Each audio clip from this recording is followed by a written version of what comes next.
हमारे साथ आज रेणुका शहाने हैं। Renuka ji, welcome to India TV. सबसे पहले थैंक मैं यू। एक बात आपसे कहूंगी, आपकी फिल्म पर आने से पहले मैं आपकी बहुत बड़ी फैन हूँ।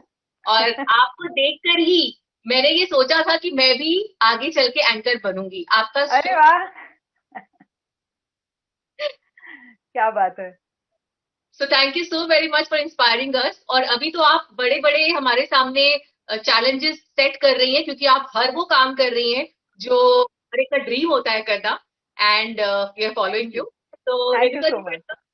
सबसे पहले अपनी फिल्म के बारे में बताइए, बिकॉज आप बहुत लाइन से इंटरव्यूज दे रही हैं। आई कैन अंडरस्टैंड सेम बात रिपीट करना कई बार मुश्किल हो जाता है। So I will leave it up to you. You have to introduce your film and things you are doing.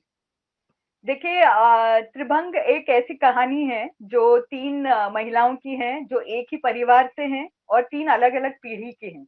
तो माँ जो है नयन है, जो एक लेखिका है, बहुत बहुत जानी मानी लेखिका है। उनकी बेटी अनु जो है वो एक्ट्रेस भी है और ओडिसी डांसर भी है। और उनकी बेटी माशा मेहता एक बहुत ही पारिवारिक एक एकत्रित कुटुंब पद्धत में जिनकी शादी हुई है। वैसी ये तीन महिलाएं हैं। तो नयन जी का किरदार निभा रही हैं तन्वी जी, अनु का किरदार निभा रही हैं काजोल जी, और माशा का किरदार निभा रही हैं मिथिला जी। तो ये बेसिक त्रिभंग नाम ही सजेस्ट करता है कि जैसा त्रिभंग एक ओडिसी नृत्य में एक भंगिमा है या मुद्रा है, जहां पर डांसर जिस तरह से वो मुद्रा पेश होती है, उसमें गर्दन, कमर और घुटने में तीन अलग अलग मोड़ होते हैं। तो वो देखने में जैसे एसिमेट्रिक है, लेकिन हम नॉर्मली कैसे जिंदगी में एक बैलेंस चाहते हैं, सिमेट्री चाहते हैं, वैसी वो पोज ना होने के बावजूद इतनी खूबसूरत है। तो वो इन तीन महिलाओं ने इसलिए वो टाइटल यूज किया है कि जो थोड़ी थोड़ी जिनके अंदर दोष हैं, या जो परफेक्ट बिल्कुल नहीं है ये महिलाएं, फिर भी इतनी खूबसूरत और वाइब्रेंट हैं। तो इसलिए त्रिभंग। Very nice Renuka ji. आपने जिक्र किया कि परफेक्ट नहीं है। No one is perfect, but you look absolutely. So perfect. तो मुझे अब आपके बारे में ये जानना है कि एक्टिंग, पहले होस्ट, फिर एक्टिंग, डायरेक्शन, राइटिंग, इतना कुछ आप एक साथ कर रही हैं। तो सबसे ज्यादा आपने किस चीज को अभी तक की आपकी जर्नी में एंजॉय किया है इन सब किरदारों में से? मुझे लगता है कि सबसे पहले तो जब मैं सुरभि किया करती थी, तो मुझे एंकरिंग बहुत बहुत अच्छा लगता था। और फिर उसके बाद जब मुझे अलग अलग किरदार मिलने लगे, तो मुझे एक्टिंग बड़ा पसंद आने लगा। और बहुत साल पहले से ही मेरी इच्छा रही है कि मैं निर्देशन करूं। वो एक्चुअली मेरा पैशन है। और जब मैंने सोचा था निर्देशन करना, तो निर्देशन मेरे लिए व्यवसाय नहीं है। चारुल, मैं चाहती हूँ कि जो कहानियां मैं महसूस करूं वो ही मैं लोगों तक पहुंचाऊं। तो इसलिए उसके लिए मैंने लेखन भी शुरू कर दिया। और इस तरह की मेरी जर्नी रही है।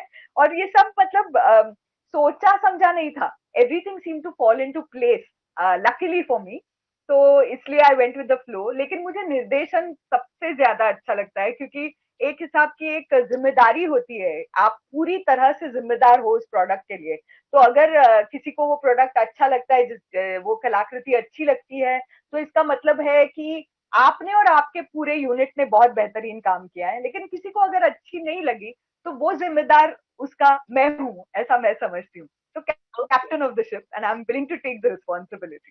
करेक्ट रेणुका जी, वो कहते हैं ना, जो एक्टर है, जो एक्टिंग कर चुका है, जब वो डायरेक्शन करता है तो वो एक्टर की तरफ होके भी समझता है बातों को। तो एक एक्टर का रोल प्ले करने के बाद अब डायरेक्शन में आना, फिर लिखना भी, तो ये कहीं ना कहीं इससे काफी मदद मिलती है लोगों को समझने में, एक्टर्स को समझने में कि कहाँ पे क्या दिक्कत आ रही है, कहाँ पे किसको कैसे हैंडल करना है। सो इससे आपको कितना फायदा हुआ? मुझे लगता है बहुत फायदा मिलता है, क्योंकि कई ऐसी ट्रिक्स हैं छोटी सी, जो शायद आप अगर समझा भी रहे हैं, तो सामने वाला अगर एक्टर नहीं समझ पा रहा है कोई भी चीज, तो एक अभिनय करने वाले के लिए वो आसान पड़ जाता है समझाना। और एक ट्रस्ट लेवल भी होता है। क्योंकि मैं अभिनेत्री रह चुकी हूँ, तो सारे जो अभिनेता थे सेट पे मेरे, उनका एक ट्रस्ट लेवल था, क्योंकि उन्होंने मुझे देखा हुआ था, उन्होंने महसूस किया था कि ये किरदार ये कर चुकी हैं। एक ऑनेस्टी रहती है कम्युनिकेशन में। तो इसलिए मुझे लगता है बड़ा आसान था, और एक अच्छा अनुभव रहा कि भाई अभिनय करने के बाद अभिनय करवाना, ये भी बहुत बहुत सुखद अनुभव रहा। बिल्कुल, पहले लाइट्स कैमरा एक्शन इस कमांड को पहले आप फॉलो करते थे, उसके बाद आपका टेक होता था। अब यहाँ पर आप ड्राइविंग सीट पर हो जी। And you are commanding. So always imagine कि कैसा रहा होगा वो। आई विश कभी आपको मैं देख पाऊं, मिलूं आपसे और उसके बाद मैं देखूं आप कैसे कैसे क्या क्या करती, मल्टीटास्किंग करती है। तो अभी मैं ये जानना चाहूंगी आपसे कि त्रिभंग फिल्म के बारे में कोई ऐसी स्पेशल बात आप शेयर करना चाहेंगी, जो अब फिल्म तो सब देखेंगे, बट कुछ ऐसा स्पेशल जो आपको लगता है जरूर है शेयर करना, जो शायद स्क्रीन पे ना दिखे, but behind the camera something that you want to share. नहीं, मुझे ऐसा लगता है कि पूरी तरह से इन महिलाओं से अगर आप रिलेट ना भी कर पाओ, क्योंकि उनके निर्णय अलग होंगे, आपकी जिंदगी में आपने शायद देखे नहीं होंगे, महसूस नहीं किए होंगे, या आपके अपने रिश्ते अपने लोगों के साथ वैसे नहीं होंगे जैसे दर्शाया होगा, लेकिन कोई ना कोई ऐसी चीज जरूर होगी जो आपको आपके दिल को छू जाएगी, क्योंकि ये बहुत ही रिलेटेबल ऐसी ऐसे किरदार हैं, बहुत ही रिलेटेबल ऐसे सिचुएशंस हैं जो हम सब ने महसूस किए हैं, वो भाव हैं जो हम सब जीते हैं, कि जहां पर आखिर में हम सबको लगता है कि थोड़ा सा ज्यादा हम अपने आप को लेकर क्रिटिकल होते हैं, स्पेशली महिलाएं।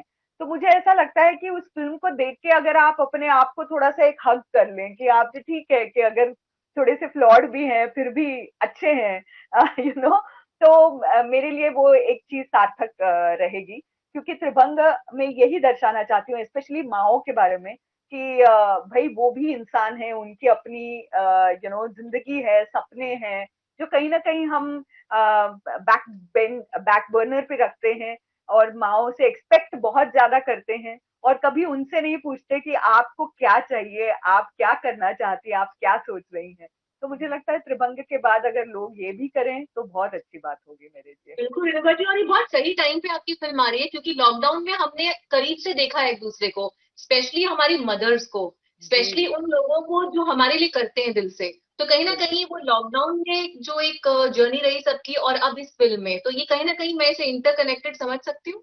बिल्कुल बिल्कुल, क्योंकि हम ना अक्सर अपनी जिंदगी की भागदौड़ में कभी कभी भूल जाते हैं कि क्या क्या होता है। आपको आसान जिंदगी देने के लिए आपके पेरेंट्स कितना सैक्रिफाइस करते हैं, और आप कहीं ना कहीं आप उनको दोष देते होते हैं कई चीजों के लिए।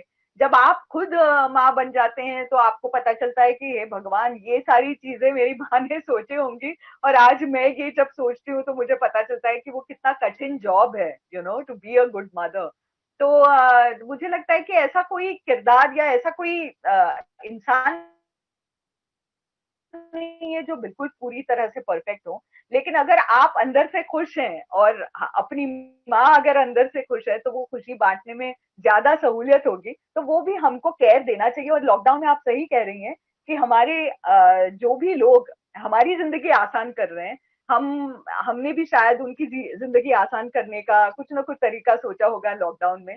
तो ये जहन में जरूर बात आएगी। बिल्कुल रेणुका जी।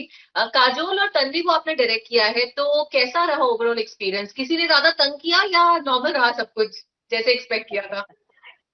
बिल्कुल भी तंग नहीं किया किसी ने। इनफैक्ट काजोल मतलब तन्वी को तो मैं बहुत पहले से जानती हूँ। मैंने लाइफलाइन नाम की धारावाहिक किया था, जिसमें तन्वी जी स्टार थी, मैं असिस्टेंट थी।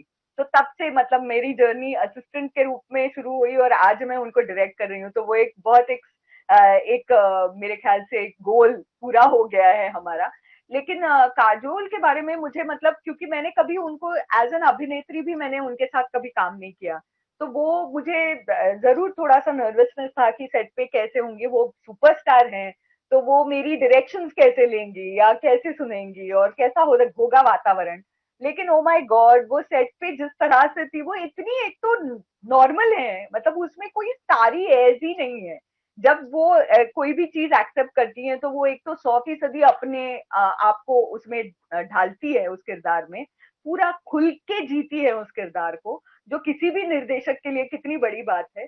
और दूसरी बात, बाकी सबको भी कंफर्टेबल करके वो काम करती हैं, जो भी बहुत जरूरी है, क्योंकि बाकी सब कहीं ना कहीं दबाव में आते हैं कि काजोल जैसी सुपरस्टार के साथ काम करना है। तो उनको भी कंफर्टेबल करके वो उन्होंने काम किया, जैसे मिथिला है, वैभव तत्ववादी हैं, कुणाल रॉय कपूर है, सबके साथ उन्होंने बहुत अच्छे से काम किया, और जिसकी वजह से हर किरदार इतना अच्छा निखर के आया है फिल्म में। तो मैं पूरा क्रेडिट काजोल को देना चाहती हूँ, और उसका मेरा रिश्ता मेरे ख्याल से अभी इस फिल्म के आगे चल चुका, मतलब हमारी दोस्ती ऐसी हो गई है। अगर आप कभी बैक बीटीएस देखेंगे उसका, तो आपको पता चलेगा कि कितना हमने मजा किया है, आनंद से ये फिल्म बनाई है। वो केमिस्ट्री आपकी फिल्म में दिखेगी, क्योंकि जो माहौल होता है, यहाँ का वातावरण होता है, वो अगर सब सब उसे एंजॉय कर रहे हैं तो वो रिफ्लेक्ट होता है, जो सब डेफिनेटली। रहेगा। या कोविड की वजह से सिनेमा हॉल्स में फिल्म्स नहीं आ पा रही हैं। आपने भी जब फिल्म बनाई तब ऑफ कोर्स सोचा होगा कि ये सिनेमा में आएगी, बड़े पर्दे पर आएगी, बट ओटीटी प्लेटफॉर्म पर अब उसे देख पाएंगे। So how is the feeling, like you happy नहीं, अबाउट? एक्चुअली नहीं चारुल, ये एक्चुअली फिल्म बनी ही ओटीटी प्लेटफॉर्म के लिए, मतलब हमने कभी सोचा नहीं था कि ये बड़े पर्दे पर दिखेंगे, बिकॉज इस तरह की जो कहानी है वो थोड़ी सी अनकन्वेंशनल है, चाहे कुछ भी हो जाए। और अगर हम बड़े पर्दे के लिए या थिएटर के रिलीज के लिए सोचते तो कई ऐसी चीजें हमको बदलनी पड़ती, जो इस कहानी में हम बदलना नहीं चाह रहे थे। तो पहले दिन से हम चाहते थे कि ओटीटी प्लेटफॉर्म पे आए, क्योंकि वो एक ऐसा प्लेटफॉर्म है जहां पर आपकी क्रिएटिव ऊर्जा जो भी है, जिस दिशा में जाना चाहती है, वो उसके लिए एक प्लेटफॉर्म देते हैं, जो मेरे लिए बहुत जरूरी था त्रिभंग के लिए। तो ये अनकन्वेंशनल कहानी है, conventionally told, it's simply told, पर है अनकन्वेंशनल।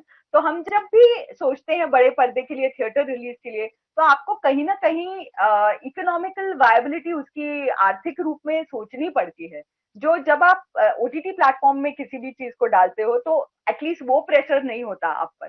तो मुझे लगता है कि त्रिभंग जैसी कहानी ओटीटी प्लेटफॉर्म पे आना बहुत ज्यादा जरूरी है। और क्या वो सोच के हम कोई कॉम्प्रोमाइज नहीं करें उस स्क्रिप्ट के साथ जो सबको पसंद आई है। ओके, तो चलते चलते रेणुका जी, अपने जो फैंस हैं जो फिल्म देखेंगे त्रिभंग, मैं खुद देखूंगी, फर्स्ट डे फर्स्ट शो 100% आप देखूंगी मेरा, तो आप उनसे क्या कहना चाहेंगी? बिकॉज बहुत मेहनत से काम किया है, दिल से काम किया है, मल्टीटास्किंग की है, बहुत कुछ किया है। मैं ये कहना चाहती हूँ कि त्रिभंग एक महिला प्रधान फिल्म जरूर है, लेकिन उसमें कहीं पुरुषों के साथ नाइंसाफी नहीं हुई है। तो मुझे लगता है कि ये मनुष्य स्वभाव की कहानी है, रिश्तों की कहानी है, भावपूर्ण कहानी है। तो सबके लिए कहानी है। हालांकि हाँ, इसमें थोड़ी गालियां हैं, तो जब आप बड़े बुजुर्गों के साथ देखें तो थोड़ा सा सतर्क होके देखें, या छोटे बच्चों के साथ ना देखें। 18 साल के ऊपर के बच्चों के लिए है ये कहानी। तो वो अगर आप दूर रखें तो बहुत ही क्लीन फिल्म है और भावना प्रधान फिल्म है। तो जरूर त्रिभंग को देखें। और बहुत ही उम्दा कलाकार आपको अमेजिंग परफॉर्मेंसेस देते हुए नजर आएंगे उसमें। तो डेफिनेटली सी त्रिभंग, 15 जन ऑन नेटफ्लिक्स।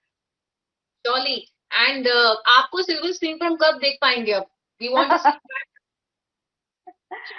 अभी अभी ये बच्चे की डिलीवरी हुई है त्रिभंग की, तो उसके बाद मैं अब सोच सकती हूँ कुछ और काम लेने का। राइट रेणुका जी, बहुत मजा आया आपसे बात करके, and I am your fan. And मुझे थैंक यू चारुल। बड़ी अपॉर्चुनिटी मिली कि मैं आपसे वन ऑन वन बात कर पाई हूँ, and looking forward to seeing you someday very soon. And thank you thank so you. Very much. Thank thanks you. A lot. Thank you. All the very best.